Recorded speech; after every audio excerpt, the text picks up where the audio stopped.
Hello achievers. आज हम model paper प्रश्न के ऊपर बात करेंगे। 100 प्रश्न को लेकर के मैं आपके सामने प्रस्तुत हुआ हूं। तो आपका दायित्व बनता है कि पहले लाइक, शेयर एंड सब्सक्राइब करना ना भूलें और एक एक करके प्रश्न का नंबर अपनी कॉपी में लिख लें और उसके बाद अपने आप को जो है परीक्षण करें कि 100 अंक में से मैं कितना प्रश्न सही कर पा रहा हूं और इस तरह से अपने मूल्यांकन को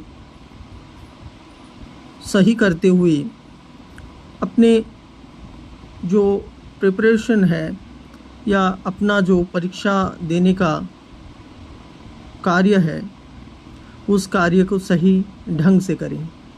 अगर आप इस वीडियो के अंतर्गत आए हैं तो आप एक सही प्लेटफॉर्म पर हैं। मैं आपको रोज़ाना 100 प्रश्न का प्रैक्टिस सेट लेकर के आऊँगा। तो बिना समय गंवाए हम क्या करते हैं कि पहले प्रश्न की ओर चलते हैं। पहला प्रश्न दिया हुआ है, हिंदी वर्णमाला में अयोगवाह वर्ण कौन से हैं? पहला दिया हुआ है ऑप्शन में अ और आ, सेकंड ऑप्शन में है अंग अह, तीसरा ऑप्शन में है ई, छोटी ई और बड़ी ई, चौथा ऑप्शन में है ऊ और बड़ा ऊ। आपको इसमें से सही ऑप्शन का चयन करना है। इसका सही आंसर क्या हो सकता है? इसका सही आंसर हो जाएगा, आपको बताते हुए चलना है। इसका सही आंसर हो जाएगा ऑप्शन नंबर 2। इसका सही आंसर हो जाएगा अंग और अह हिंदी वर्णमाला में अयोगवाह वर्ण है। सेकंड नंबर क्वेश्चन की ओर चलते हैं और देखते हैं, एक या अधिक ध्वनियों या वर्ण की उच्चारण की दृष्टि से अव्यवहित इकाई जिसका उच्चारण एक झटके में किया जा सके अक्षर है। उक्त कथन किस भाषा शास्त्री का है?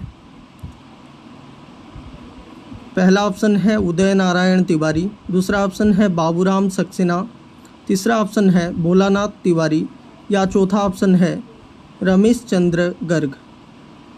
एक या अधिक ध्वनियों की उच्चारण की दृष्टि से अव्यवहित इकाई जिसका उच्चारण एक झटके में किया जा सके अक्षर है। उक्त कथन किसका है?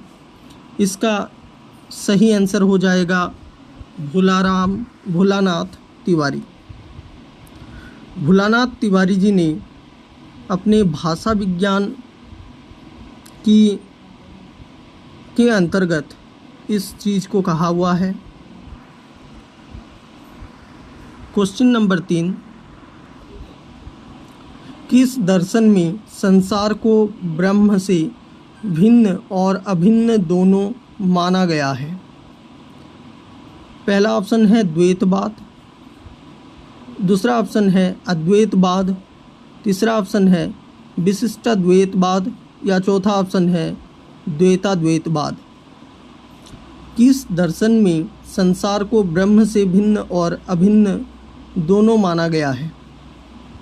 तो इसका सही आंसर क्या हो सकता है? आपके माइंड में आ चुका होगा। इसका सही आंसर होगा द्वैताद्वैतवाद। द्वैताद्वैतवाद में संसार को ब्रह्म से भिन्न और अभिन्न दोनों माना गया है। चौथा नंबर क्वेश्चन के ऊपर आ चुके हैं। कामायनी एक पुनर्विचार के लेखक हैं। पहला ऑप्शन है अज्ञेय, दूसरा ऑप्शन है दिनकर, तीसरा ऑप्शन है मुक्तिबोध या चौथा ऑप्शन है राहुल सांकृत्यायन। कामायनी एक पुनर्विचार के लेखक कौन है? इसका सही आंसर आपको देना है। हम जानते हैं कि कामायनी एक पुनर्विचार मुक्तिबोध जी का लेखन है।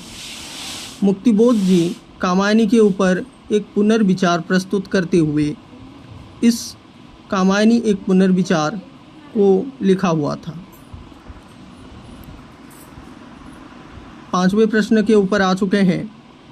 निम्नलिखित में से राम वृक्ष बेनीपुरी का ग्रामीण जीवन पर आधारित रेखा चित्र है। निम्नलिखित में से राम वृक्ष बेनीपुरी का ग्रामीण जीवन पर आधारित रेखा चित्र कौन सा है? पहला ऑप्शन में है माटी की मूर्ति, दूसरा ऑप्शन है लाल तारा, तीसरा ऑप्शन है गेहूं और गुलाब, या उपयुक्त सभी कथन भी यहाँ पे दिया हुआ है। आपको ध्यानपूर्वक इसको देखना होगा। आप अगर ये क्वेश्चन कहाँ से आया हुआ है, यूनिट 10 में से आया हुआ है और यह क्वेश्चन बहुत ही महत्वपूर्ण है।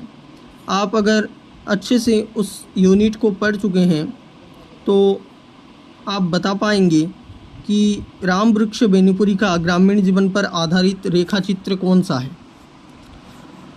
इसका सही आंसर हो जाएगा उपयुक्त सभी। हम देखेंगे कि माटी की मूर्तें भी राम वृक्ष बेनीपुरी जी ने लिखा है, जो कि ग्रामीण जीवन पर आधारित है।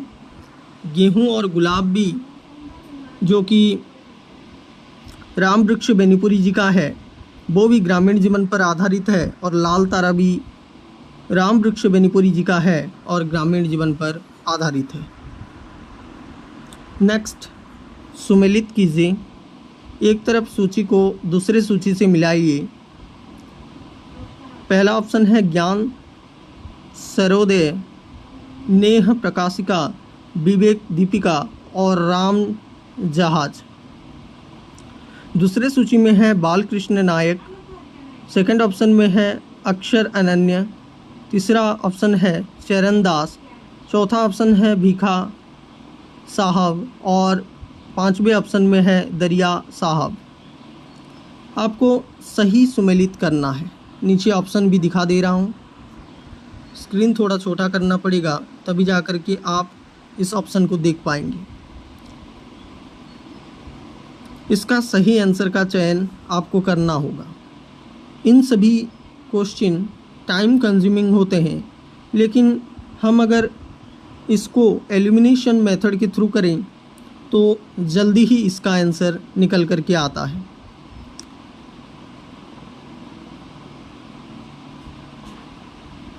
हम जानते हैं कि ज्ञान सर्वोदय जो कि चरणदास के अंतर्गत आता है, तो पहले का तीसरा हो जाएगा। पहले के तीसरे के साथ यहाँ पे 2 ऑप्शन पूरा एलिमिनेट हो जाते हैं। हमारे पास बचता है और 2 ऑप्शन, जिसमें कि ए में 3 है। उसके बाद हम बी ऑप्शन के ऊपर जाएंगे। नेह प्रकाशिका किसका जो है, इसके अंदर नायक नायिका या साहब कौन है? नेह प्रकाशिका जो कि हम देखते हैं कि ये बालकृष्ण इसके अंदर नायक है, नेह प्रकाशिका के अंतर्गत। तो दूसरे का आई हो जाएगा। तो यहाँ पे सही ऑप्शन निकल कर के आ रहा है नंबर 1। उसके बाद ऑप्शन सी का विवेक दीपिका का हो जाएगा अक्षर अनन्य और राम जहाज इनका हो जाएगा भीखा साहब। इस तरह से हमने इस ऑप्शन को, इस क्वेश्चन को अच्छी तरीके से सॉल्व कर लिया है। इसका सही आंसर कौन सा होना चाहिए? उस ऑप्शन नंबर 1 होना चाहिए। दूसरा जो है क्वेश्चन के ऊपर आते हैं। हिंदी साहित्य का आलोचनात्मक इतिहास नामक ग्रंथ में निम्न में से कौन से कालखंड का इतिहास निहित है?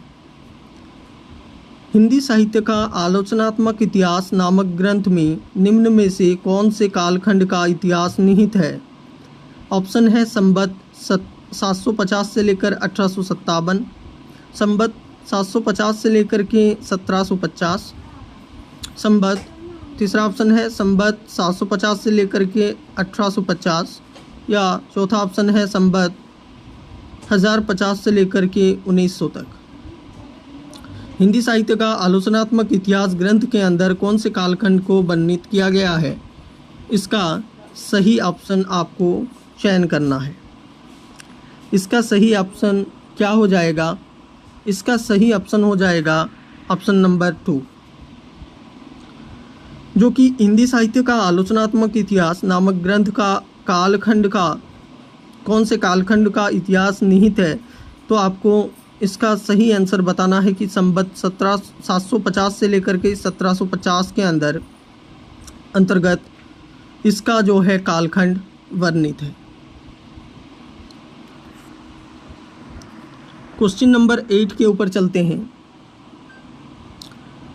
राम मंदिर में भले प्रतिष्ठित हो, आम जन के मन में उनकी छवि एक बनवासी की ही है।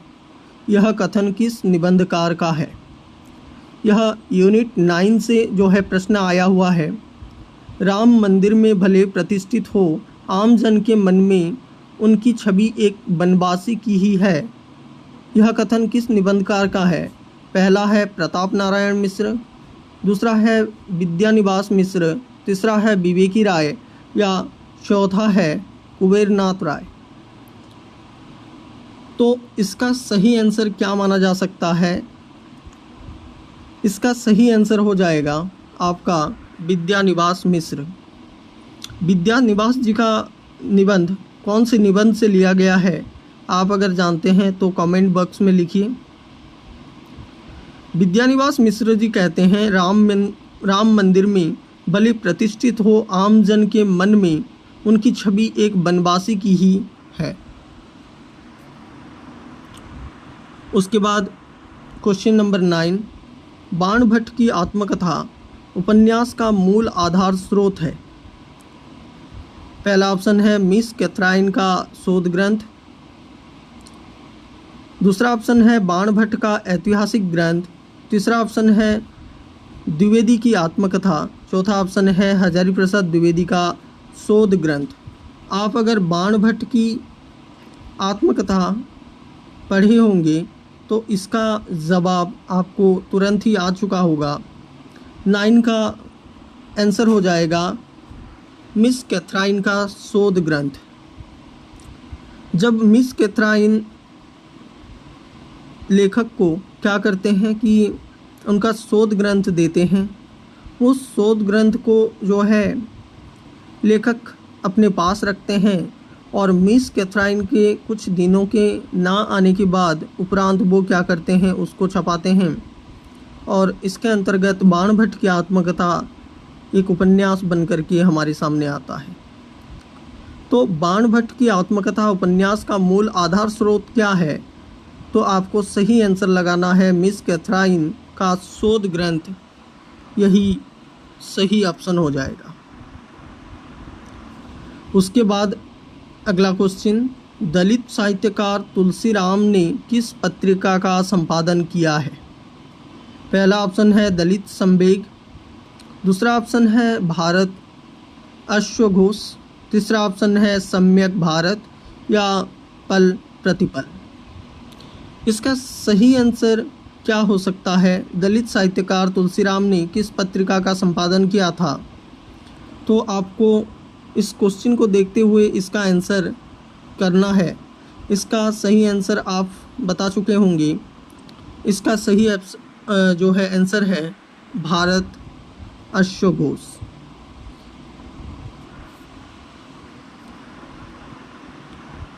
उसके बाद अगला क्वेश्चन, निम्न में से प्रतिभा का एक प्रकार नहीं है। पहला ऑप्शन है सहजा, दूसरा है शक्ति, तीसरा है आहार्य और चौथा है औपदेशिकी। 11th का सही ऑप्शन कौन सा हो सकता है? राइट ऑप्शन, निम्न में से प्रतिभा का एक प्रकार नहीं है। इसका सही आंसर हो जाएगा शक्ति।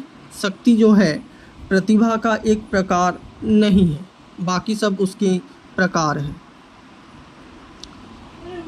उसके बाद नेक्स्ट क्वेश्चन के ऊपर आते हैं, किस जैन ग्रंथ में राजा भोज के चाचा मुंज के दोहों को सम्मिलित किया गया है? पहला ऑप्शन है कुमारपाल प्रतिबोध, दूसरा ऑप्शन है पाहुड़ दोहा, तीसरा ऑप्शन है प्रबंध चिंतामणि या चौथा ऑप्शन है महापुराण। किस जैन ग्रंथ में राजा भोज के चाचा मुंज के दोहों को सम्मिलित किया गया है? इसका सही आंसर हो जाएगा पाहुड़ दोहा। पाहुड़ दोहा में राजा भोज के चाचा मुंज के दोहे को सम्मिलित किया जाना वर्णित है।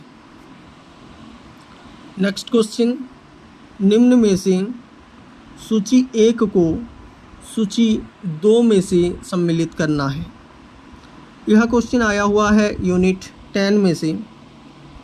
आपको बताना होगा कि इधर पात्र दिए हुए हैं, उधर उसके कुछ जो है कैरेक्टर दिए हुए हैं, उसको जो है सम्मिलित करना है। निम्न शब्द चित्रों को उनके पात्रों के साथ सम्मिलित कीजिए। यहाँ पे मंगर, बुधिया, बेजू मामा और रजिया दिया हुआ है। उधर सूची 2 में भकोलिया, जगदीश, जेलर साहब और चूड़ीहारिन, इन सभी का नाम जो है वर्णित है। तो आपको इसका सही ऑप्शन लेकर के चलना है। इसके अंदर हम पहले मंगर और बुधिया को सम्मिलित करने के बारे में सोचेंगे। तो मंगर कौन था? मंगर एक जो है भकोलिया था। तो इसका जो है ए का फर्स्ट हो जाएगा। इसी के साथ साथ हमारे पास एक ऑप्शन एलिमिनेट होता है और तीनों को लेकर के चलते हैं आगे की ओर। उसके बाद बुधिया कौन थी? बुधिया कौन थी? बुधिया जो है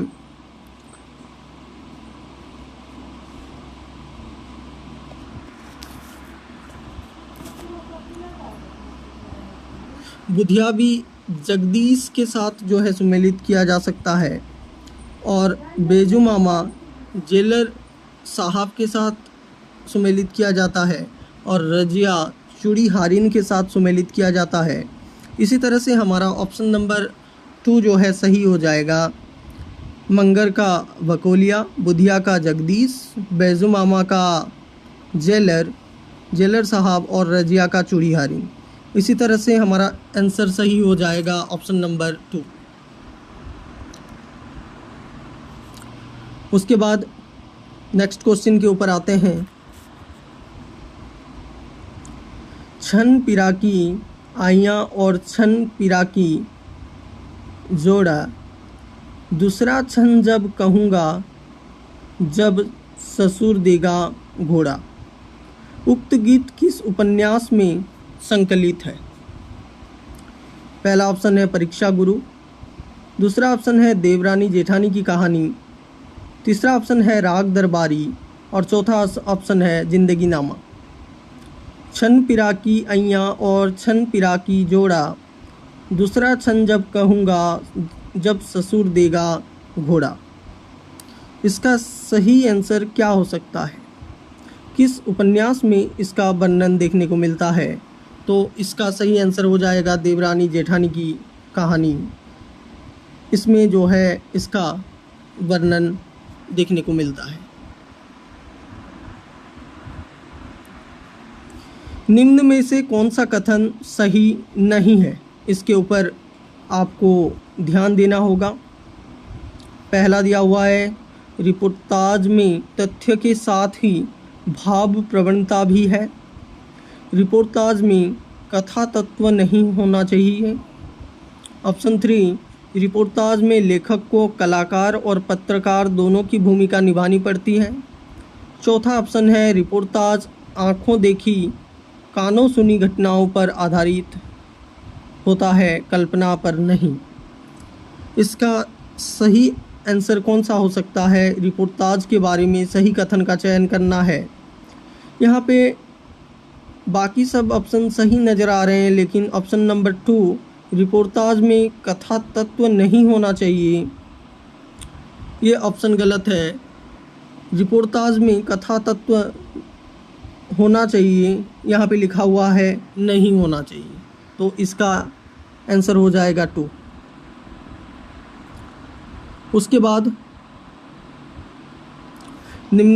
निम्न को सुमेलित कीजिए। एक तरफ दिया हुआ है राजा राम मोहन राय, केशव चंद्र सेन, विवेकानंद सरस्वती और पंतलू। उधर उनका समाज दिया हुआ है। किस व्यक्ति कौन से समाज से जो है जुड़े हुए थे, उसको जो है आपको फाइंड आउट करना है। हमको पता है कि राजा राम मोहन राय किस समाज से जुड़े हुए थे। राजा राम मोहन राय ब्रह्म समाज से जुड़े हुए थे। केशव चंद्र सेन प्रार्थना समाज से जुड़े हुए थे। विवेकानंद सरस्वती आर्य समाज से जुड़े हुए थे और पंतलू हितकारिणी समाज से जुड़े हुए थे। इस तरह से इसका सही आंसर हो जाएगा ऑप्शन नंबर 1, ए का 1, बी का 1, बी का 2, सी का 3 और डी का 4। इस तरह से इसका सही आंसर 1 हो जाएगा। क्वेश्चन नंबर 17, उड़ते चलो यात्रा साहित्य के लेखक हैं। उड़ते चलो यात्रा साहित्य के लेखक हैं। ऑप्शन है यशपाल, दूसरा है अज्ञेय, तीसरा है कमलेश्वर और चौथा है राम वृक्ष बेनीपुरी। इसका सही आंसर आपको देना है। इसका सही आंसर क्या हो सकता है, आपको बताना होगा कि उड़ते चलो के सही यात्रा साहित्य के लेखक कौन है। इसके लेखक हैं राम वृक्ष बेनीपुरी जी। उसके बाद फिर से जो है सुमेलित करने के लिए हमारे पास क्वेश्चन आ चुका है। हिंदी साहित्य का इतिहास, हिंदी साहित्य उद्भव और विकास, हिंदी साहित्य का वैज्ञानिक इतिहास, हिंदी साहित्य का दूसरा इतिहास। तो सुमेलित करने के लिए हमको यहाँ पे आया हुआ है। इसका सही आंसर कौन सा हो जाएगा हम देखते हैं। हम जानते हैं कि हिंदी साहित्य का दूसरा इतिहास डॉक्टर बच्चन सिंह ने लिखा हुआ था। हिंदी साहित्य का वैज्ञानिक इतिहास किसने लिखा हुआ था? हिंदी साहित्य का वैज्ञानिक इतिहास डॉक्टर गणपति चंद्र गुप्त। हिंदी साहित्य का उद्भव और विकास, इसका सही आंसर हो जाएगा आपका आचार्य हजारी प्रसाद द्विवेदी और सही हो जाएगा। और उसके बाद हिंदी साहित्य का इतिहास कौन लिखे हुए थे? ऑप्शन नंबर ए का हो जाएगा आचार्य रामचंद्र शुक्ल। इस तरह से ऑप्शन नंबर ए जो है इसका सही आंसर माना जा सकता है।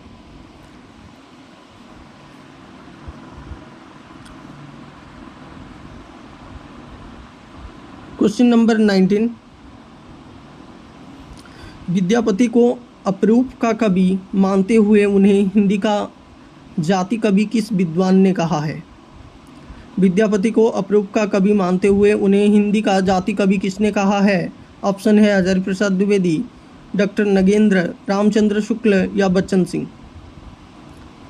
विद्यापति को अपरूप का कवि मानते हुए उनको हिंदी का जातीय कवि जो है बच्चन सिंह जी ने कहा था। उसके बाद नेक्स्ट क्वेश्चन, हिंदी कोविद रत्नमाला के संपादक हैं। हिंदी कोविद रत्नमाला के संपादक थे सरदार पूर्ण सिंह, महेश दत्त शुक्ल या बाबू श्याम सुंदर दास या गणेश बिहारी मिश्र। इसका सही आंसर क्या हो सकता है? हिंदी कोविद रत्नमाला के जो है संपादक थे बाबू श्याम सुंदर दास। कौन थे? बाबू श्याम सुंदर दास। सेनापतिकृत कवित्व रत्नाकर के संबंध में सुमेलित कीजिए। पहली तरंग, दूसरी तरंग, तीसरी तरंग और चौथी तरंग, इधर उसका वर्णन है। तो पहली तरंग में हमको पता है कि पहली तरंग में हमको पता है रामायण का वर्णन देखने को मिलता है। पहली तरंग में हमको रामायण का वर्णन देखने को मिलता है। उसके साथ साथ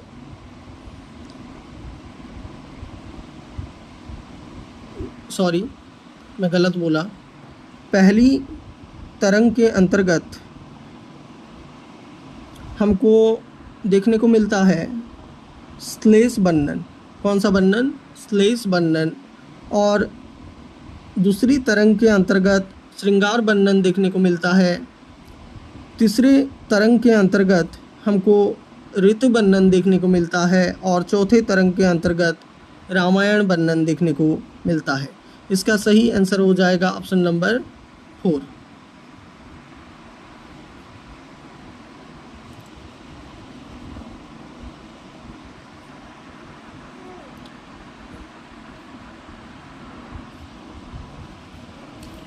उसके बाद नेक्स्ट, परिंदे कहानी की नायिका लतिका किस पद पर कहानी में कार्यरत है?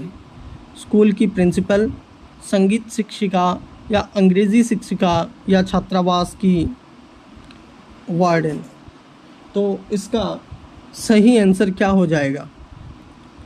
परिंदे कहानी की नायिका लतिका जो कि हमारे सामने आती है छात्रावास की एक वार्डन के रूप में हमारे सामने आती है।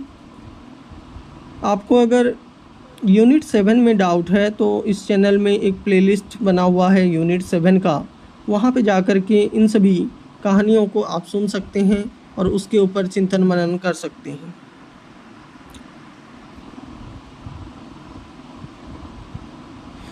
उसके बाद नेक्स्ट क्वेश्चन, अंगी करोति या काव्य शब्दार्थना अलंकृति अशोना मन्यते कस्मादनु मनलंकृति।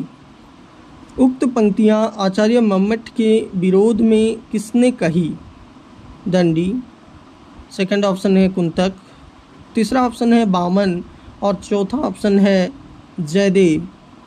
इसका सही आंसर आपको बताना है। इसका सही आंसर क्या हो सकता है? इसका सही आंसर हो सकता है जयदेव। जयदेव जी का यह पंक्ति है जो कि आचार्य मम्मट के विरोध में इस पंक्ति का व्यवहार हुआ था।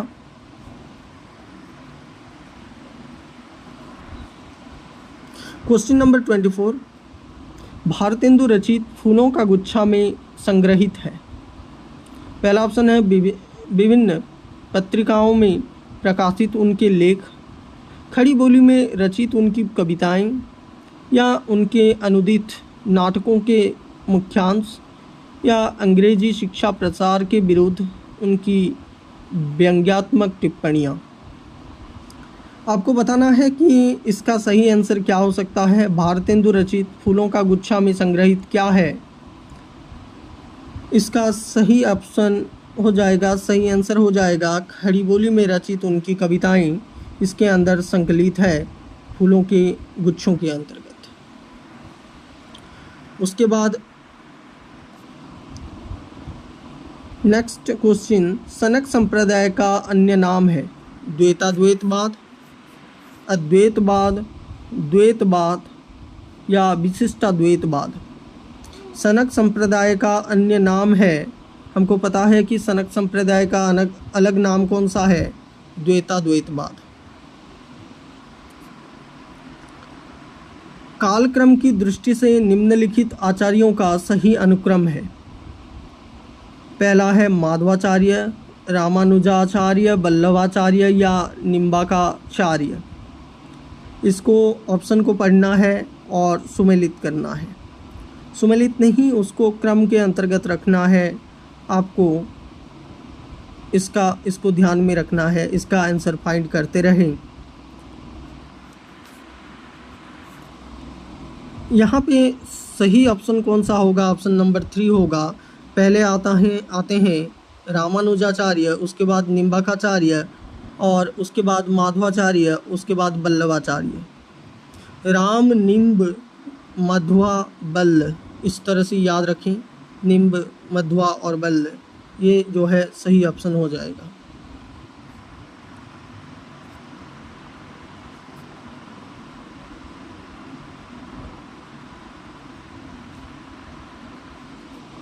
यहाँ पे निम्न का सही मिलान कीजिए। एक तरफ है कार्यावस्था, अर्थ प्रकृति और दूसरे तरफ है संधि। इसको जो है सुमेलित करना है। कौन सा सही आंसर हो जाएगा? आरंभ बीज, प्रयत्न बीज बिंदु और प्रत्याशा पताका या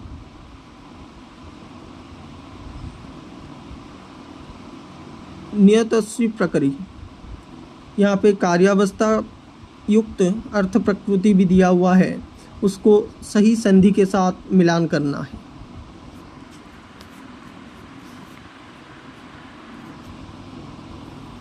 हमको पता है कि नियतप्ति प्रकृति जो कि विमर्श संधि है, इस तरह से हमको दो ऑप्शन मिल रहे हैं, नंबर 2 और नंबर 4। 1 और 3 तो एलिमिनेट हो गए। उसके बाद आरंभ बीज मेरे हिसाब से होगा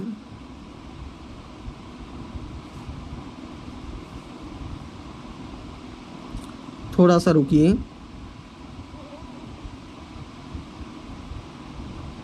आरंभ बीज होगा सुख संधि, नंबर 1। नंबर यहाँ पे भी दोनों में है और हमें और आगे चलना होगा। प्रयत्न बिंदु जो है एक तो हो सकता है गर्भ संधि, नहीं तो हो सकता है प्रतिमुख संधि। इसका आंसर हो जाएगा प्रयत्न बिंदु प्रतिमुख संधि। तो इस तरह से ऑप्शन नंबर 4 जो है इसका सही आंसर माना जाएगा। उसके बाद 27 क्वेश्चन के ऊपर आ चुके हैं। मारुत नंदन मारुत को मन को खगराज को वेग लजाए प्रस्तुत पंक्ति में किस प्रकार का काव्य दोष सन्निहित है?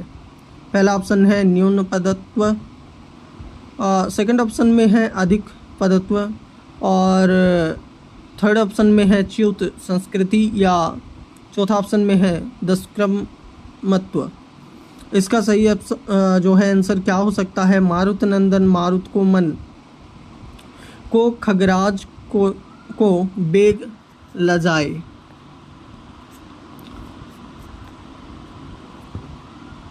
इसमें जो है दुष्क्रमत्व काव्य दोष सन्निहित माना जाएगा। उसके बाद 29 क्वेश्चन में अमृतलाल नागर का उपन्यास मानस का हंस किस महापुरुष के जीवन पर केंद्रित है? यह आपको फटाक से आ जाना चाहिए कि राजा कर्ण का है या गौतम बुद्ध का है या श्री राम का है या तुलसीदास का है। तो हम जानते हैं कि मानस का हंस किस महापुरुष के जीवन पर आधारित है? तुलसीदास के जीवन पर आधारित है। इसको ध्यान में रखना है। अब हम 30 क्वेश्चन के ऊपर आ चुके हैं। अब आपको बताना होगा कि स्कंदगुप्त नाटक कितने अंक और दृश्य में विभाजित है। पहला ऑप्शन में दिया हुआ है कि 3 अंक और 54 दृश्य 54 दृश्य, और दूसरे में दिया हुआ है 4 अंक और 44 दृश्य, तीसरे में दिया हुआ है 5 अंक और 44 दृश्य, और चौथे ऑप्शन में दिया हुआ है 5 अंक और 33 दृश्य। इसमें से कौन सा सही हो जाएगा? स्कंदगुप्त नाटक कितने अंक और दृश्य में विभाजित है?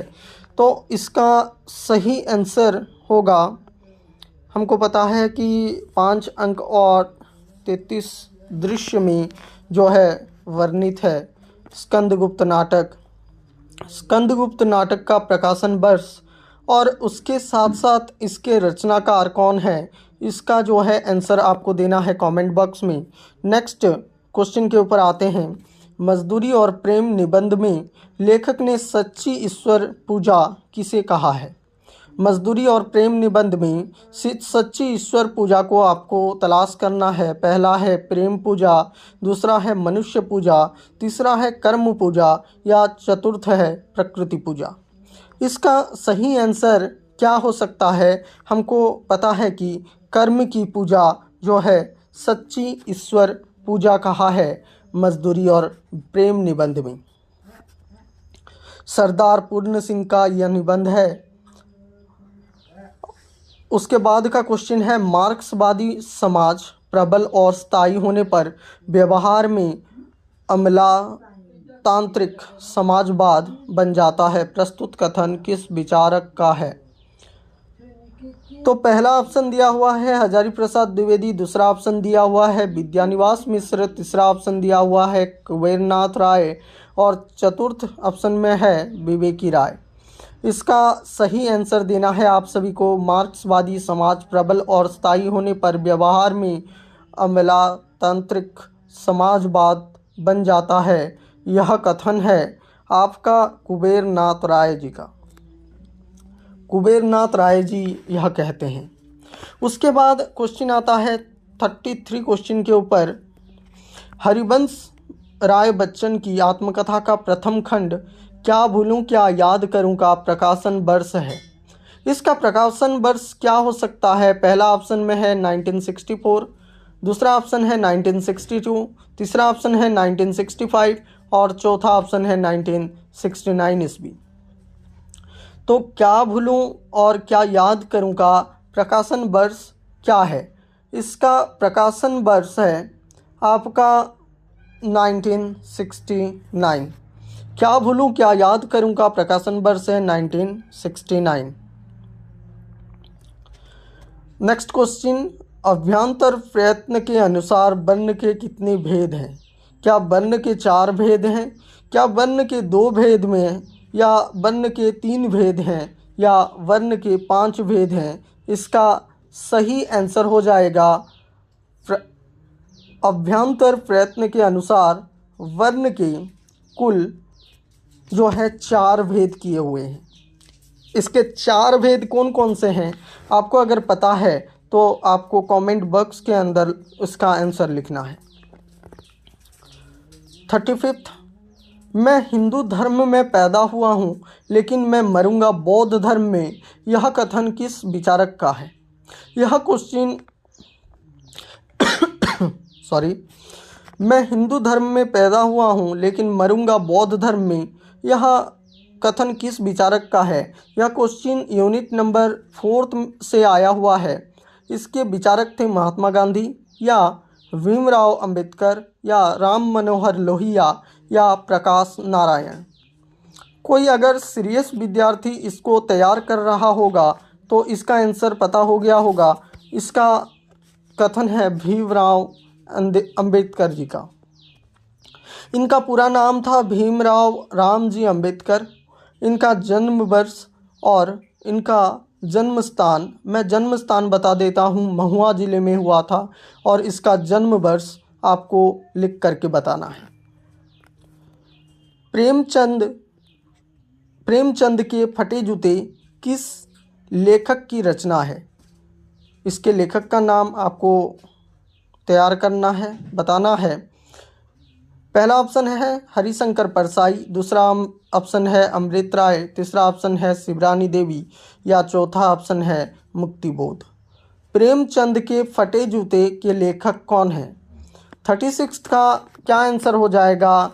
प्रेमचंद के फटे जूते जो है हरिशंकर परसाई द्वारा लिखा गया। यह एक प्रेमचंद जी का के फटे जूते जो है हरिशंकर परसाई द्वारा लिखा गया है। 37 का मेरे राम का मुकुट भीग रहा है निबंध संग्रह का संकलन वर्ष कौन सा है? 1976, 1974, 1981 या 1948। 37 का कौन सा आंसर सही माना जाएगा? इसका सही आंसर हो जाएगा ऑप्शन नंबर 2, 1974। उसके बाद एक टोकरी भर मिट्टी कहानी की मूल कथा किस विषय पर आधारित है? पहला ऑप्शन है अमीर गरीबी बेमनुष्य पर, दूसरा ऑप्शन है स्त्री पुरुष समानता पर, या तीसरा ऑप्शन है जाति पाति भेदभाव पर, या उपयुक्त सभी। 38 का क्या कौन सा ऑप्शन सही हो जाएगा? अमीर गरीब बेमनुष्य पर जो है एक टोकरी भर मिट्टी कहानी की मूल कथा वस्तु या विषय जो है आधारित है। उसके बाद हम चलते हैं 39 के ऊपर। पुष्टि मार्ग की आसक्तियों में सम्मिलित नहीं है। पहला ऑप्शन है स्वरूपासक्ति, भाव शक्ति, या लीला शक्ति, या मोक्ष शक्ति। इसका सही आंसर माना जाएगा आपका मोक्ष शक्ति जो है आंसर सही माना जाएगा। उसके बाद 40वें क्वेश्चन के ऊपर आते हैं। केशव कहीं ना जाई का कहिए पद में तुलसीदास की भक्ति पद्धति के संदर्भ में विनय की किस भूमिका का वर्णन किया गया है? दैन्य भूमिका, या भय दर्शना, या विचारणा, या मनोराज्य। इसका सही आंसर क्या हो सकता है? यहाँ पे सही आंसर हो जाएगा विचारणा जो है विचारणा पद्धति के संदर्भ में इसका वर्णन किया गया है। केशव कहीं ना जाई का कहिए। उसके बाद 41 क्वेश्चन के ऊपर आते हैं। प्रगतिवाद शीर्षक पुस्तक के रचयिता हैं। पहला ऑप्शन है रामविलास शर्मा, दूसरा ऑप्शन है सिद्धांत सिंह चौहान, या तीसरा ऑप्शन है शिव कुमार मिश्र, या चौथा ऑप्शन में है 2 और 3 दोनों। तो प्रगतिवाद शीर्षक पुस्तक के रचयिता कौन है? यहाँ पे हमको एनटीए जो है क्वेश्चन को घुमाया है। हमको पकड़ लेना है कि यहाँ पे सिद्धांत सिंह चौहान और शिव कुमार मिश्र ये दोनों इसके राइटर हैं। उसके बाद डॉक्टर लोहिया ने अस्पृश्यता की भावना के दुष्परिणामों के निवारण हेतु कौन सा सुझाव नहीं दिया है? पहला ऑप्शन है हरिजनों के साथ मनोवेचित व्यवहार, दूसरा ऑप्शन है हरिजनों में शिक्षा का अप्रसार, हरिजनों में स्वाभिमान व निर्भयता की भावना का विकास करना, या चौथा ऑप्शन है हरिजनों को समान आध्यात्मिक अधिकार प्रदान करना। डॉक्टर लोहिया ने अस्पृश्यता की भावना के दुष्परिणामों के निवारण हेतु कौन सा सुझाव नहीं दिया है? नहीं के ऊपर जोर देना है और इसका सही आंसर बताना है कि शिक्षा के हरिजनों में शिक्षा का अप्रसार नहीं प्रसार के ऊपर बात किया गया था। तो ऑप्शन नंबर 2 इसका सही आंसर माना जाएगा। नंबर 43 गुण और अलंकारों से संपन्न शब्दार्थ को काव्य मानने वाले आचार्य कौन थे? पहला ऑप्शन है दंडी, दूसरा ऑप्शन है भामह, तीसरा ऑप्शन है वामन, या चौथा ऑप्शन है उद्भट। गुण और अलंकारों से संपन्न शब्दार्थ को काव्य मानने वाले आचार्य कौन थे? आचार्य थे आपके वामन जी जो है इसके सही आंसर माने जाएंगे। कहानी संग्रह दूसरा ताजमहल की लेखिका है कौन है? सही आंसर बताएं। ममता कालिया है, या उषा प्रियंवदा है, या मेहरुत्रिशा परजेब है, या नासिरा शर्मा है। दूसरा ताजमहल की लेखिका कौन है? आपको इसका सही आंसर बताना है। हमको पता है दूसरा ताजमहल जो है नासिरा शर्मा जी का है। 45 क्वेश्चन के ऊपर आते हैं। भारत का सबसे छोटा भाषाई परिवार अडवाणी भाषा परिवार की खोज किस विज्ञानी द्वारा की गई? Professor अश्कोली, professor Kiran Rao, professor Anvita अम्बी, प्रोफेसर शांति मदान। इसका सही आंसर हो जाएगा प्रोफेसर क्या हो सकता है आप बताएं? प्रोफेसर अंबिता अम्बी जो है इसका सही आंसर हो जाएगा। अब यहाँ पे निम्नलिखित पात्रों को उनके नाटकों के साथ सुमेलित कीजिए। यहाँ पे एक तरफ जो है महेश, श्रीपद, अरविंद और मनोज शंकर दिया हुआ है। उधर जो है नाटक का नाम महाभोज, अंजू दीदी एक और द्रोणाचार्य, सिंदूर की होली दिया हुआ है। इसको सुमेलित करना है, कौन सा सही हो जाएगा। इसमें सही आंसर होगा ए का महेश का जो है महाभोज से संबंध था। पहला ऑप्शन का पहला हो जाएगा। उसके बाद श्रीपद का अंजू दीदी के साथ संबंध था, मतलब उस नाटक के साथ संबंध था। अरविंद का एक और द्रोणाचार्य के साथ, मनोज शंकर का सिंदूर की होली के साथ। इस तरह से ऑप्शन नंबर 2 सही हो जाएगा। उसके बाद 47 जयमाला, कमला, विजया, रामा ये सभी किस नाटक के नारी पात्र हैं।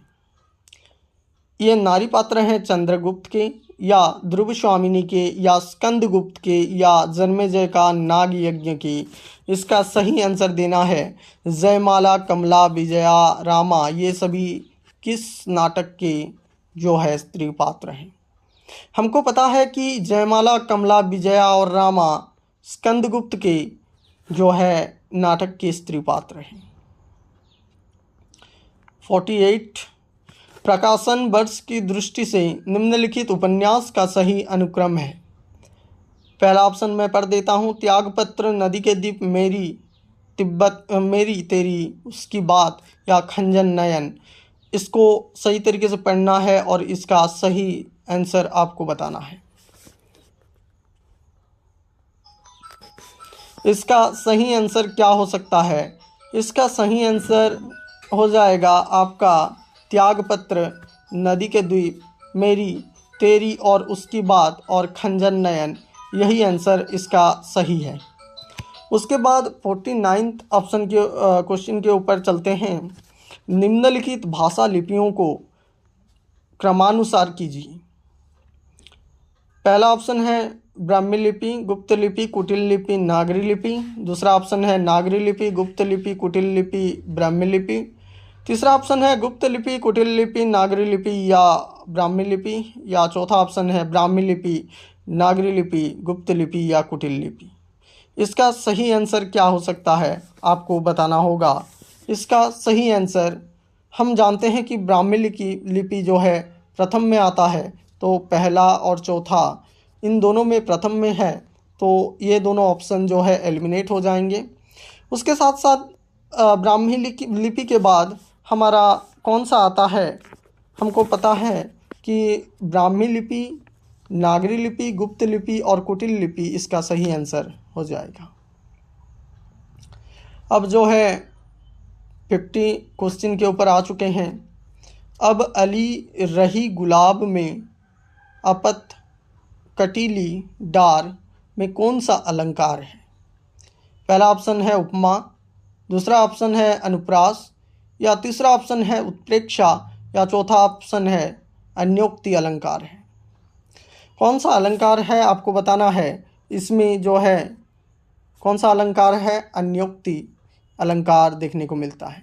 अब अली रही गुलाब में अपत कटीली डार, यहाँ पे अन्योक्ति का महत्व देखने को मिल रहा है। इसी वजह से जो है इसमें कौन सा अलंकार हो जाएगा, अन्योक्ति अलंकार हो जाएगा। नेक्स्ट क्वेश्चन है, सूफी संप्रदाय में फना का अर्थ नहीं है। फना का अर्थ कौन सा नहीं है।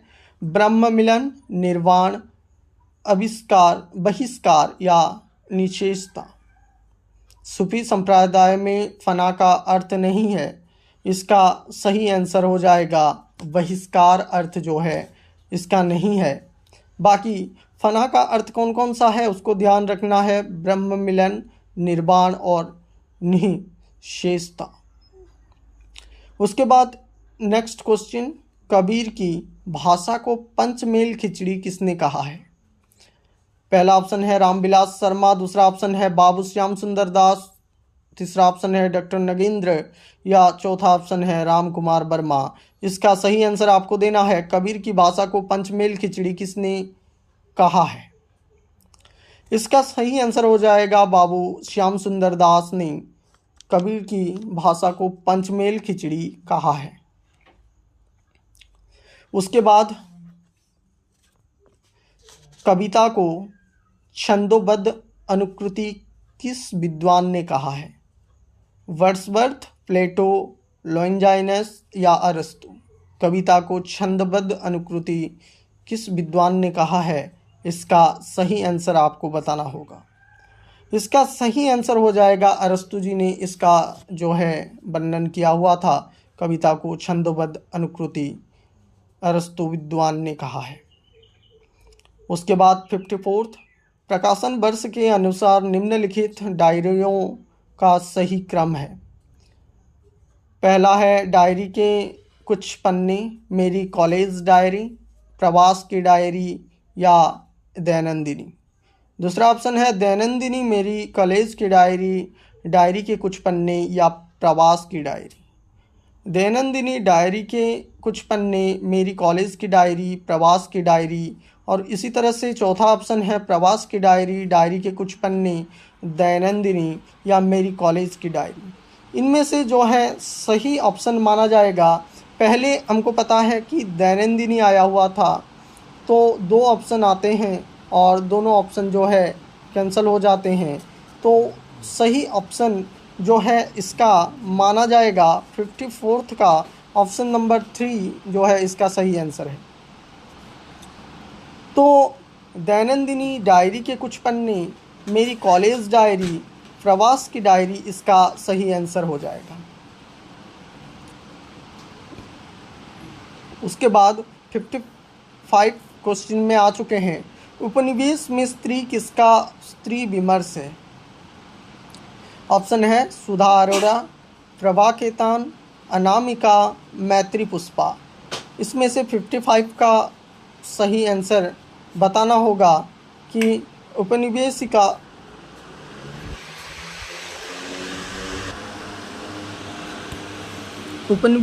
में स्त्री किसकी स्त्री विमर्श है? इसमें ऑप्शन जो है सही हो जाएगा आपका ऑप्शन नंबर 2, ये जो है प्रभा केतान जी का है। उसके बाद हम चलते हैं 56 जो है क्वेश्चन के ऊपर। राम वृक्ष बेनीपुरी ने गेहूं और गुलाब निबंध में गेहूं को किस वर्ग का प्रतीक माना है? पहला ऑप्शन है जमींदार वर्ग का, सर्वहारा वर्ग का या शोषित वर्ग का या बुर्जुआ वर्ग का। तो ऑप्शन नंबर 56 का जो है सही आंसर माना जाएगा कि सर्वहारा वर्ग का प्रतीक जो है इसमें गेहूं को कहा गया है। निबंध में गेहूं का वर्ग का प्रतीक जो है सर्वहारा है। उसके बाद 57 निम्नलिखित कृतियों को उनके प्रकाशन वर्ष के अनुसार आरोही क्रम में व्यक्त करने वाली श्रेणी है। पहला ऑप्शन है रसराज, श्रृंगार निर्णय, रसिकानंद या रस कलश। इस क्वेश्चन को अच्छे से पढ़ना है और इसका आंसर आपको देना होगा। 57 का जो है क्या ऑप्शन सही हो जाएगा आपको ध्यान में रखना है। नेक्स्ट ऑप्शन है रसिकानंद, रस कलश, रसराज, श्रृंगार निर्णय। तीसरा ऑप्शन है श्रृंगार निर्णय, रस कलश, रसराज, रसिकानंद। और चौथा ऑप्शन है रस कलश, रसराज, रसिकानंद या श्रृंगार निर्णय। इसका सही ऑप्शन हो जाएगा रसराज पहले आता है, श्रृंगार निर्णय बाद में आता है और रसिकानंद तीसरे में आता है और रस कलश जो है चौथे में आता है। इस तरह से इसका ऑप्शन नंबर 1 जो है सही आंसर हो जाए। हजारी प्रसाद द्विवेदी को किस निबंध संग्रह के लिए साहित्य अकादमी पुरस्कार सम्मानित किया गया था? पहला ऑप्शन है अशोक के फूल, दूसरा ऑप्शन है कल्पलता, तीसरा ऑप्शन है कुटच या चौथा ऑप्शन है आलोक पर्व। इसका सही आंसर कौन सा हो जाएगा आपको बताना है। इसका सही आंसर जो है आलोक पर्व हो जाएगा। आलोक पर्व को कब जो है साहित्य अकादमी मिला हुआ था, यह क्वेश्चन रहा, आपको इसका आंसर जो है बताना है।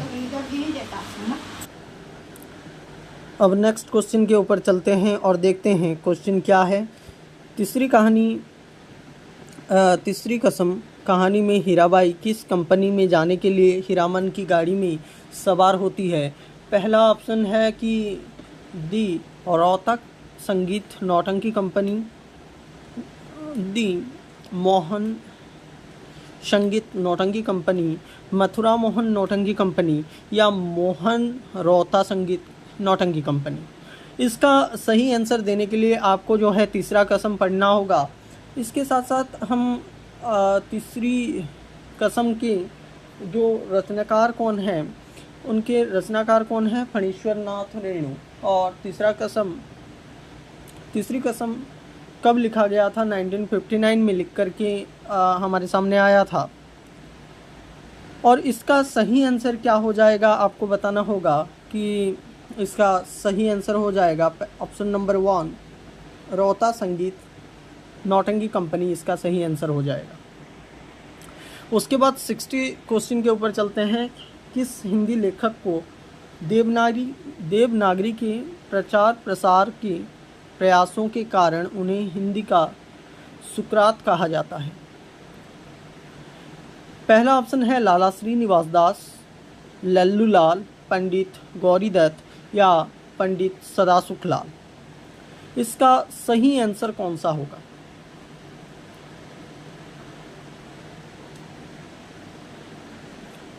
इसका सही आंसर हो जाएगा पंडित गौरीदत्त का जो है यहाँ पे ऑप्शन सही माना जाएगा। उसके बाद निम्न में से राहुल सांकृत्यायन का यात्रा वृत्तांत नहीं है। पहला ऑप्शन है यात्रा के पत्ते, चीन में क्या देखा, मेरी यादों के किनारे, और चौथा ऑप्शन है एशिया के दुर्गम भूखंड। निम्न में से राहुल सांकृत्यायन का यात्रा वृत्तांत नहीं है।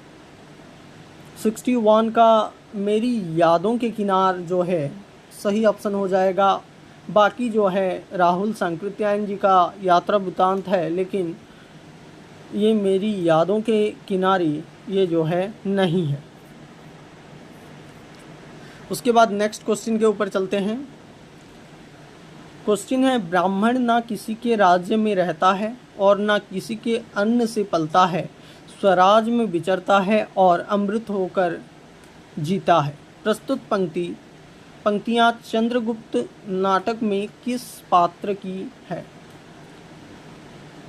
चंद्रगुप्त, चाणक्य, सिंहरण या दांडायन। तो आपको पहले बताना होगा कि चंद्रगुप्त नाटक कब प्रकाशित हुआ था। चंद्रगुप्त नाटक का प्रकाशन वर्ष है 1931 और इसका सही आंसर हो जाएगा 62 का बी। चाणक्य का कथन है कि ब्राह्मण ना किसी के राज्य में रहता है और ना किसी के अन्न से पलता है, स्वराज में विचरता है और अमृत होकर जीता है। उसके बाद 63 क्वेश्चन के ऊपर चलते हैं। नारी तुम केवल श्रद्धा हो, विश्वास रजनक पगतल में प्रस्तुत पंक्तियाँ कामायनी के किस सर्ग से उद्धृत हैं? पहला ऑप्शन श्रद्धा सर्ग से, या ईड़ा सर्ग से, या लज्जा सर्ग से, या काम सर्ग से। आपको इसका सही आंसर बताना है। नारी तुम केवल श्रद्धा हो, विश्वास रज नग पगतल में, यह जो है लज्जा सर्ग का पंक्ति है। किस सर्ग का पंक्ति है? लज्जा सर्ग का पंक्ति है। उसके बाद हिंदी का गंवारूपन दूर कर उसे उर्दू ए मोल्ला नाम किस साहित्यकार ने दिया? पहला ऑप्शन राजा शिव प्रसाद सितारे हिंद, सदासुख लाल नियाज, राजा लक्ष्मण सिंह या लल्लू लाल। इसका सही आंसर कौन सा हो जाएगा? आपको बताना होगा हिंदी का गंवारूपन दूर कर उसे उर्दू ए मुल्ला नाम किस साहित्यकार ने दिया था। इसका सही आंसर हो जाएगा राजा शिव प्रसाद सितारे हिंद ने इसका जो है वर्णन किया गया था और इसको जो है उन्होंने इस नाम से जो है परिपूर्ण किया था।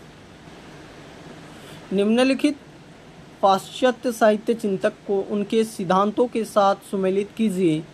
इस सूची 1 को सूची 2 से सम्मिलित करना है। पहला ऑप्शन है जियां पाल सार्त्र, जियों दरिदा, टी.एस. इलियट और क्रोची। यहाँ पे अभिव्यंजनावाद, अस्तित्ववाद, विखंडनवाद, निर्व्यक्तिकतावाद और मार्क्सवाद इस तरह से जो है दिया हुआ है। ऑप्शन नंबर सी का टी.एस. इलियट का जो है हम जानते हैं कि निर्व्यक्तिकवाद है और ऑप्शन नंबर डी क्रोचे का हम देखते हैं कि ऑप्शन नंबर क्रोचे का 1 हो जाएगा अभिव्यंजनावाद और टी.एस. इलियट का निर्व्यक्तिकतावाद। इस तरह से ऑप्शन नंबर 65 का जो है 2 जो है सही हो जाएगा। ए का हो जाएगा सेकंड मतलब अस्तित्ववाद और दरिदा का हो जाएगा ऑप्शन नंबर 3 विखंडनवाद। उसके बाद के क्वेश्चन के ऊपर चलते हैं। अरुण और मधुलिका किस कहानी के पात्र हैं? आकाशदीप के पात्र हैं, पुरस्कार के पात्र हैं या अशोक के पात्र हैं या ममता का पात्र है? अरुण और मधुलिका किस कहानी से संदर्भित हैं? 66 का कौन सा आंसर सही होगा आपको बताना है। इसका सही आंसर होगा पुरस्कार। कौन सा ऑप्शन सही होगा? पुरस्कार। उसके बाद निम्नलिखित निबंध संग्रह को प्रकाशन वर्ष के अनुसार आरोही क्रम में व्यक्त करने वाली श्रेणी है। पहला ऑप्शन है आगम की नाव, moral, Kamdhenu, Gandhamardan. Second option है गंधमार्दन, कामधेनु, मराल, आगम की नाव। थर्ड ऑप्शन है कामधेनु, गंधमार्दन और मराल, आगम की नाव। और चौथा ऑप्शन है मराल, कामधेनु, गंधमार्दन, आगम की नाव। इसका सही आंसर क्या हो सकता है आपको बताना है। और इसके साथ साथ आप देख रहे होंगे कि कितना मेहनत करना पड़ता है एक एक क्वेश्चन को सॉल्व करने के लिए। तो अभी आप क्या कर रहे हैं? क्वेश्चन को सॉल्व कर रहे हैं, लेकिन एक अच्छे चैनल के ऊपर आप विद्यमान हैं। आप सभी बुद्धिजनों का मैं इस चैनल में स्वागत करता हूं, लेकिन आपको इतना ही करना है कि थोड़ा सा सपोर्ट दिखाना है, लाइक शेयर सब्सक्राइब करना है और अपने मित्र को बताना है कि आप इस प्लेटफॉर्म में अपना बहुमूल्य समय देकर के बहुत कुछ पा रहे हैं। और इस चैनल को जो है अपना चैनल समझ कर के आगे की ओर लेकर के जाएं। मैं इस तरह के 100 क्वेश्चन आपके सामने लाता रहूँगा। हर दिन का 100 क्वेश्चन आपको देखने को मिलेगा। पहले से मैं बहुत सारे वीडियोस बना चुका हूँ, उसको भी आप देख सकते हैं, लेकिन उसको देखने से पहले इसका क्वेश्चन का आंसर दें कि इसका सही आंसर क्या हो जाएगा। इसका सही आंसर हो जाएगा option number 2 Gandhamardan, Kamdhenu, moral और आगम की नाव। उसके बाद नेक्स्ट क्वेश्चन में चलते हैं। हिंदी पत्रकारिता दिवस कब मनाया जाता है? हिंदी पत्रकारिता दिवस मनाया जाता है 4 मई को या 25 मई को या 30 मई को या 22 मई को। इसका सही आंसर हो जाएगा कि 30 मई को जो है मनाया जाता है हिंदी पत्रकारिता दिवस। Next question. प्रयाण नामक नवीन रस की उद्भावना किस आचार्य ने किया था? रुद्रट, भामह, वामन या राजशेखर? प्रयाण नामक नवीन रस की उद्भावना किस आचार्य ने की? रुद्रट, भामह, वामन या राजशेखर। इसका सही आंसर हो जाएगा रुद्रट जी ने प्रयाण नामक जो है नवीन रस की उद्भावना की थी। उसके बाद 70 क्वेश्चन के ऊपर आ गए हैं और 70 क्वेश्चन में आपको देखने को मिलेगा निम्नलिखित नारी पात्रों को उनकी कहानी के साथ सुमेलित कीजिए। पहले सूची में है लतिका, अनीता, मालती, जानकी देवी। आपको पता होगा कि अनीता जो है राही कहानी से संबंधित है। लतिका जो है परिंदे में जो है संबंधित है। 70 का जो है 3 हो जाएगा। मालती जो है गैंग्रीन के साथ संबंधित है और जानकी देवी धुलाई वाली के साथ संबंधित है। तो सीधे सीधे इसका जो है बन रहा है ऑप्शन नंबर 3, इसका सही आंसर हो जाएगा।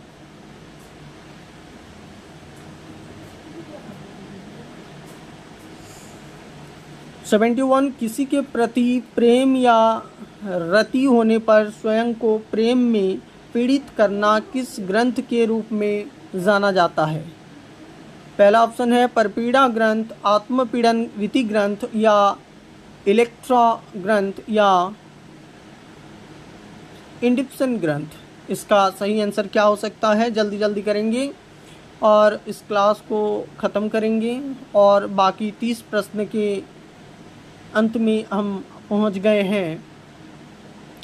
किस रीति प्रेम या रीति होने पर स्वयं को प्रेम में पीड़ित करना किस ग्रंथ के रूप में ग्रंथि के रूप में जाना जाता है? तो 71 का सही आंसर हो जाएगा आपका ऑप्शन नंबर 2, आत्मपीड़न रति ग्रंथि। कौन से लेखक भारतेंदु युग और द्विवेदी युग की कड़ी माने जाते हैं?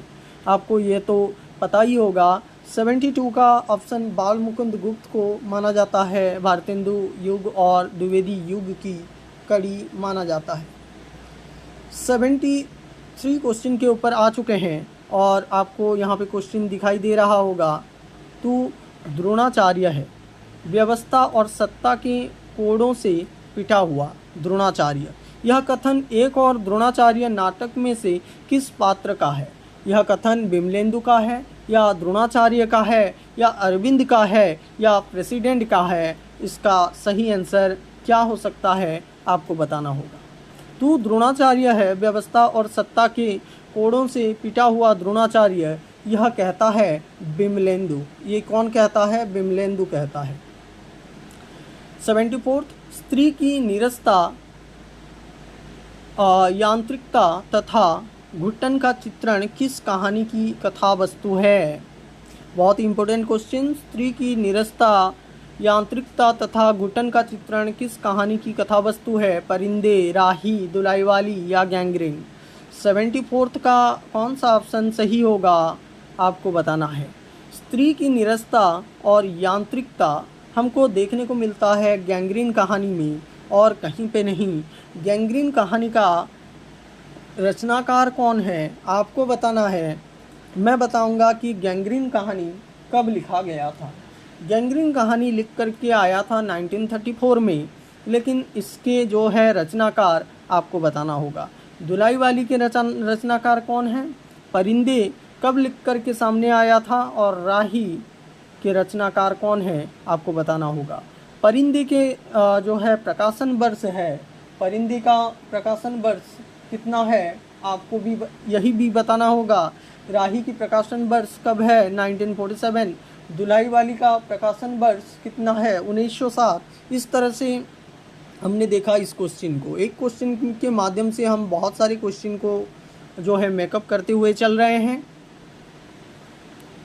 75 नास्तिक जब विश्वास करने पर आता है तो बड़े पंडित उसके आगे नहीं टिक सकते। यह कथन किस उपन्यास से उद्धृत है? आपका बंटी, गोदान, जिंदगी नामा या शेखर एक जीवनी। नास्तिक जब विश्वास करने पर आते हैं तो बड़े पंडित उसके आगे नहीं टिक सकते। यह कथन है किस उपन्यास के अंतर्गत लिया गया है? तो आपको इसका आंसर आ जाना चाहिए। 75 का आंसर हो जाएगा शेखर एक जीवनी। शेखर एक जीवनी में यह कथन किसका है, यह भी आपको बताना होगा। 76 प्रिय प्रवास के कौन से सर्ग में कृष्ण मथुरा की ओर प्रस्थान करते हैं। प्रिय प्रवास के कौन से सर्ग में कृष्ण मथुरा की ओर प्रस्थान करते हैं।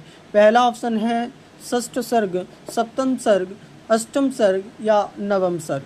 76 का सही आंसर माना जाएगा सप्तम सर्ग में कृष्ण जो है मथुरा की ओर गमन करते हैं। क्वेश्चन का लेवल आपको कैसा लग रहा है यह भी आप जो है बता सकते हैं। आप कुछ ना कुछ तो कमेंट करके जाइए, क्योंकि इस तरह का 100 क्वेश्चन को बनाना कोई आम बात नहीं होता, आप भी जानते होंगे। 77 का भारतेंदु कालीन हिंदी नवजागरण का मूल तत्व निम्न में से नहीं है। पहला ऑप्शन है स्वदेश प्रेम और स्वदेशी आंदोलन, दूसरा है आध्यात्म और रहस्यवाद का विरोध, तीसरा है जन संस्कृति से लगाव और चौथा है सामंतवाद का समर्थन। भारतेंदुकालीन हिंदी नवजागरण का मूल तत्व नहीं है, नहीं के ऊपर जोर देना है और आपको ध्यानपूर्वक इस क्वेश्चन का आंसर बताना है। यहाँ पे एक ऑप्शन ऐसा नेगेटिव देखने को मिल रहा है जो कि सामंतवाद का समर्थन भारतेंदु हिंदी नवजागरण का मूल तत्व नहीं है। इसका मूल तत्व कौन सा है? स्वदेश प्रेम, आध्यात्म और रहस्यवाद का विरोध और उसके साथ साथ जन संस्कृति के लगाव है, लेकिन सामंतवाद का समर्थन यह बिल्कुल गलत है। तो ऑप्शन नंबर कौन सा? 4th सही हो जाएगा। ऑप्शन नंबर 4th जो है इसका राइट आंसर हो जाएगा। उसके बाद प्लेटो किस प्रकार के दार्शनिक थे? उदार, प्रयोगवादी, प्रत्ययवादी या मार्क्सवादी।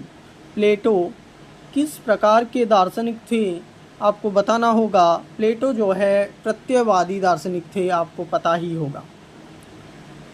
79 सिद्ध मत में 5 मकार कौन से हैं? सिद्ध मत की में 5 मकार कौन से हैं? पहला ऑप्शन है मध्य मांस मत्स्य मैथुन मुद्रा, सेकंड नंबर में है मध्य मांस मुद्रा महाकाल मुह, थर्ड ऑप्शन में है मध्य मोहिनी महाकाल और मत्स्य मांग और इनमें से कोई नहीं। 5 मकार कौन से हैं आपको बताना है। 79 का पता है हमको कि मध्य मांस मत्स्य मैथुन और मुद्रा जो है 5 मौ के हिसाब से हमको जाना जाता है, लेकिन सिद्ध में 5 मकार कौन से हैं? तो इसका सही ऑप्शन हो जाएगा आपका 79। 80 में भक्तिकाल के किस महान कवि को भक्तमाल के रचयिता नाभादास ने कलिकाल का वाल्मीकि माना है? भक्तिकाल के किस महान कवि को भक्तमाल के रचयिता नाभादास ने कलिकाल का वाल्मीकि माना था? पहला ऑप्शन है कबीरदास, दूसरा ऑप्शन है सूरदास, तीसरा ऑप्शन है तुलसीदास या चौथा ऑप्शन है जायसी। 80 का कौन सा सही माना जाएगा? भक्तिकाल के किस महान कवि को भक्तमाल के रचयिता नाभादास ने कलिकाल का वाल्मीकि कहा था? इसका सही ऑप्शन हो जाएगा Tulsidas. Next question, doctor Dhirendra Verma ने वैदिक ध्वनियों की संख्या मानी है। 13 स्वर 38 व्यंजन इस तरह से कुल 51 माने हैं। 12 स्वर 34 व्यंजन इस तरह से कुल 46 माने हैं। 15 स्वर 41 व्यंजन इस तरह से कुल 56 स्वर माने हैं, 56 व्यंजन माने हैं या व्यंजन ध्वनियाँ माने हैं, या 14 स्वर 35 व्यंजन इस तरह से कुल 50 वर्ण माने हैं। डॉक्टर धीरेन्द्र वर्मा ने वैदिक ध्वनियों की संख्या मानी है। इसका सही आंसर हो जाएगा आपका 13 स्वर 38 व्यंजन इस तरह से कुल 51 ध्वनियाँ मानी हुई हैं। उसके बाद नेक्स्ट क्वेश्चन के ऊपर चलते हैं। 82 तुलसीदास ने कौन सी रचना अपनी शारीरिक पीड़ा के निवारणार्थ की थी? विनय पत्रिका, रामचरितमानस, हनुमान बाहुक या जानकी मंगल। तुलसीदास ने कौन सी रचना अपनी शारीरिक पीड़ा के निवारणार्थ की थी? इसका जो है आंसर हो जाएगा हमारा हनुमान बाहुक। इसका आंसर हो जाएगा हनुमान बाहुक। नेक्स्ट क्वेश्चन, रामचंद्र शुक्ल का हिंदी साहित्य का इतिहास पहले किस ग्रंथ की भूमिका के रूप में छपा था? ये तो क्वेश्चन बहुत ही आसान है। इस तरह के क्वेश्चन अगर आपसे नहीं बन रहा है तो आपको बहुत ज़्यादा मेहनत करना होगा। पहला ऑप्शन है हिंदी शब्द सागर, हिंदी साहित्य सागर, हिंदी साहित्य कोश या हिंदी सरित सागर। हिंदी साहित्य का इतिहास पहले किस ग्रंथ की भूमिका के रूप में छपा हुआ था? तो 83 का आपका क्वेश्चन का आंसर हो जाएगा हिंदी शब्द सागर के रूप में छपा हुआ था। अब जो है 84th में आ चुके हैं। खड़ी बोली हिंदी का पहला महाकाव्य माना जाता है। खड़ी बोली का हिंदी का पहला महाकाव्य, इससे आसान क्वेश्चन आपको जीवन में कहीं देखने को नहीं मिलेगा। इतना आसान क्वेश्चन आया हुआ है एग्जाम में। खड़ी बोली हिंदी का पहला महाकाव्य माना जाता है यशोधरा को, प्रिय प्रवास को, साकेत को या विष्णुप्रिया को। इसका सही आंसर हो जाएगा प्रिय प्रवास को। 85th, निम्नलिखित में से यात्रा साहित्य है कौन सा है? गर्दिश के दिन, जो मैंने जिया, सहचर है समय, पैरों में पंख बांधकर। निम्नलिखित में से यात्रा साहित्य कौन सा है? आपको बताना होगा कि यात्रा साहित्य कौन सा है। इसका सही आंसर हो जाएगा ऑप्शन नंबर 4। ऑप्शन नंबर 4 इसका सही आंसर हो जाएगा, पैरों में पंख बांधकर। इसका सही आंसर माना जाएगा। अब जो है असर्शन रीजन के ऊपर देखेंगे 86 से 95 तक। अब जो है असर्शन और रीजन देखेंगे। बड़े कवि की एक पहचान यह हो सकती है कि कविता उसने अपने युग की संवेदना से बनाई है या नहीं। यह असर्शन है। रीजन दिया हुआ है हिंदी साहित्य के संदर्भ में युगीन संवेदना के विविध रूप विद्यमान नहीं है।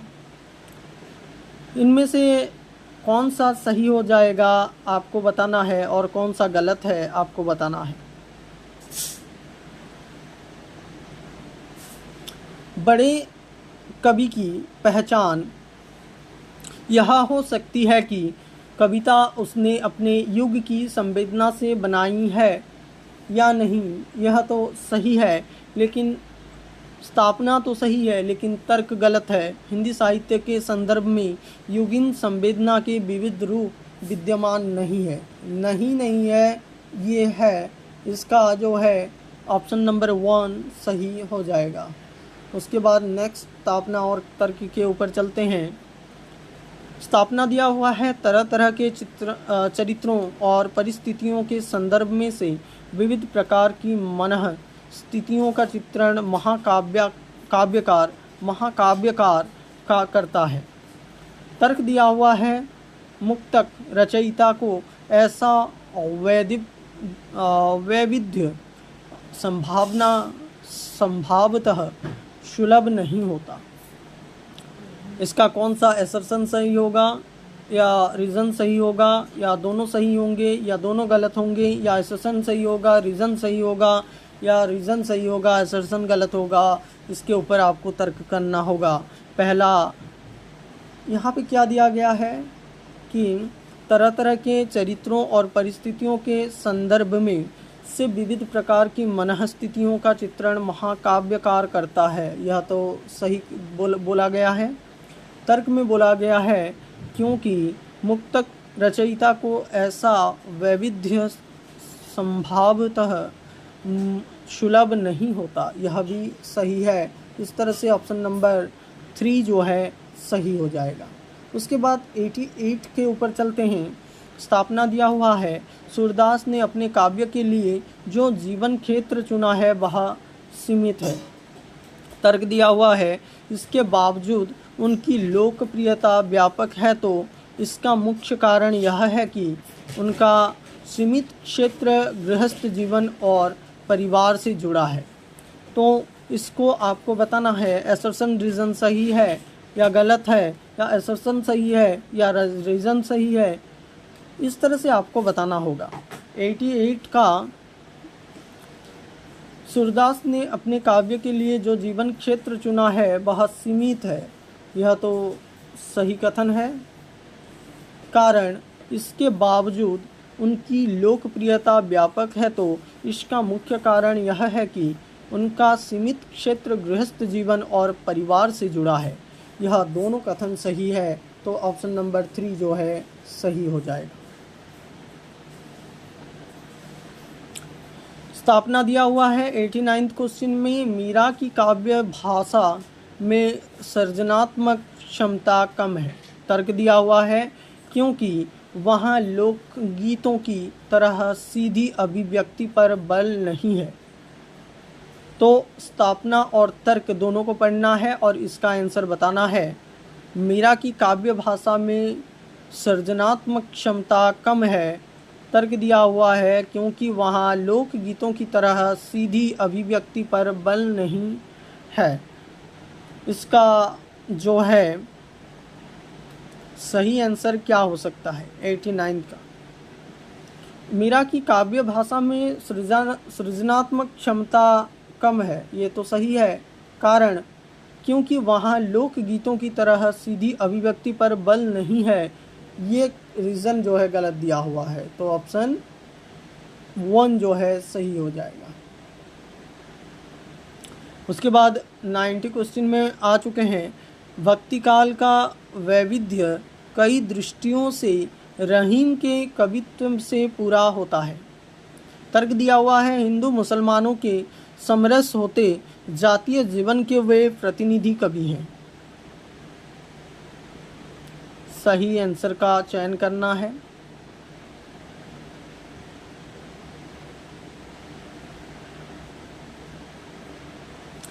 स्थापना भक्तिकाल का वैदिव्य कई दृष्टियों से रहीम के कवित्व से पूरा होता है, यह तो सही है। कारण हिंदू मुसलमानों के समरस होते जातीय जीवन के वे प्रतिनिधि कवि हैं, यह भी सही है, तो ऑप्शन नंबर 3 इसका सही आंसर हो जाएगा। उसके बाद 91 स्थापना दिया हुआ है कि रीतिकालीन काव्य की विशिष्टता इस बात में है कि उसकी मूल प्रेरणा ऐतिहासिक है। तर्क दिया हुआ है रीतिकाल में कवि ईश्वर और मनुष्य दोनों का मनुष्य रूप में चित्रण करता है। 91 का क्या हो जाएगा आपको बताना है, कौन सा आंसर सही होगा।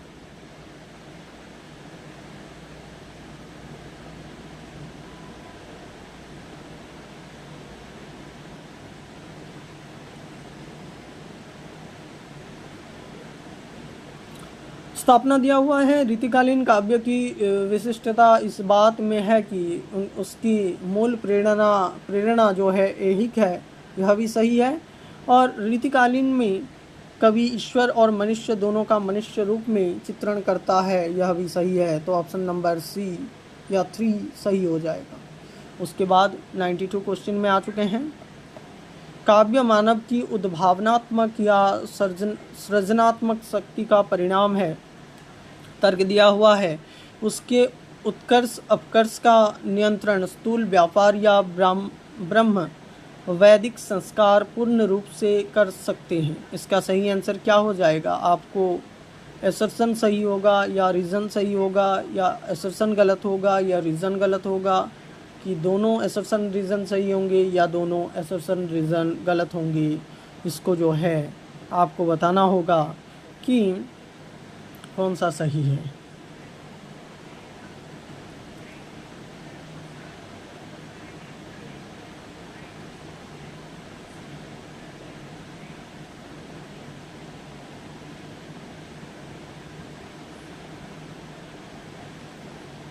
(92) का स्थापना दिया हुआ है कि काव्य मानव की उद्भावनात्मक या सृजनात्मक शक्ति का परिणाम है, तो यह सही है, यह असर्शन सही है।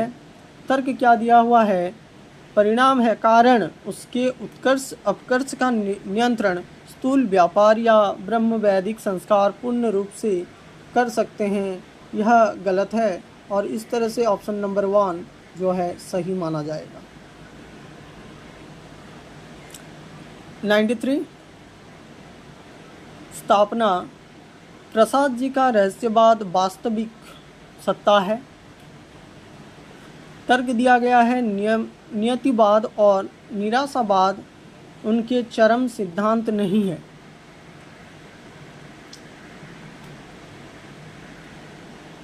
इसका सही आंसर का फाइंड आउट करना है। स्थापना दिया हुआ है कि प्रसाद जी का रहस्यवाद वास्तविक सत्ता है। वास्तविक सत्ता है क्या?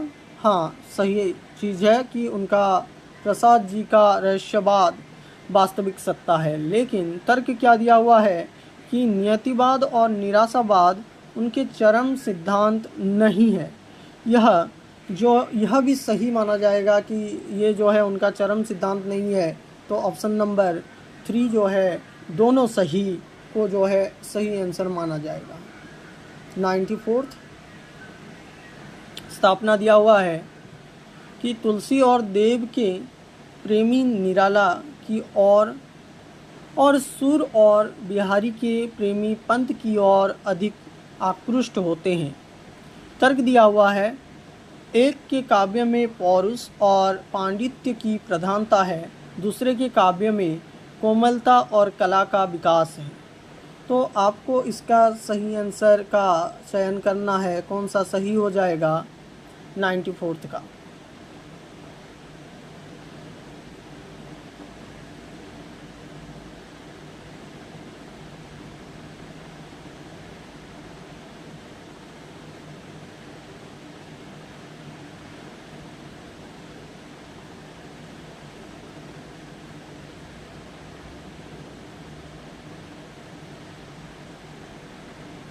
स्थापना क्या दिया हुआ है, तुलसी और देव के प्रेमी निराला की ओर और सुर और बिहारी के प्रेमी पंत की ओर अधिक आकृष्ट होते हैं।